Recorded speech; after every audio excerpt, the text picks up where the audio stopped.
ចង់ដឹងថាក្តីស្រឡាញ់កាត់មកពីអ្វី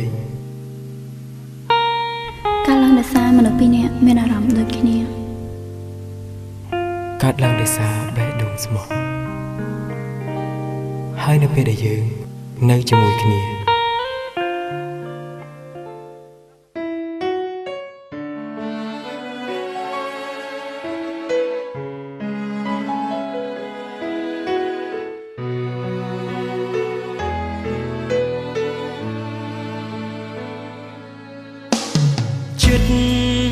ជួនកាលមិនក្លាហាន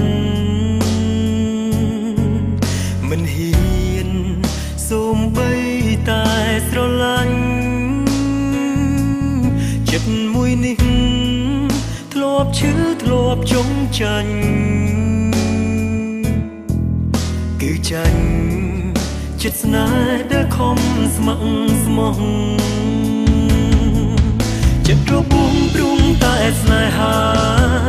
សន្យាឈប់ឈឺចាប់ចងចាំរៀងរហូតមិនអាចភ្លេចសោះបងជាមនុស្សសាមញ្ញ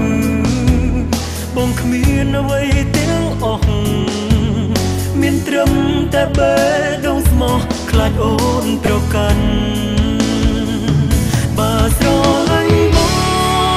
នួនឡងកុំព្រៀបនឹងគេបងចង់បានស្នេហ៍មួយដែលស្រឡាញ់គ្នាគ្មានលក្ខខណ្ឌស្នេហ៍គ្មានហេតុផលស្រឡាញ់មនុស្សម្នាក់គឺព្រមស្រឡាញ់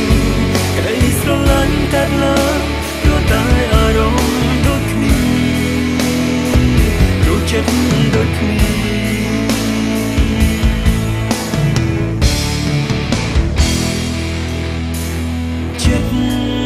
ស្រឡាញ់មួយជីវិតស្នេហ៍ពិតមិនផ្លាំងតាមវេលាគួរទុកពេលដើម្បីយល់ចិត្តគ្នាជីវិតថ្ងៃក្រោយក្រំគ្រាព្រោះស្នេហ៍ចិត្តរបួងព្រួងតែស្នេហាសន្យាឈប់ឈឺចាប់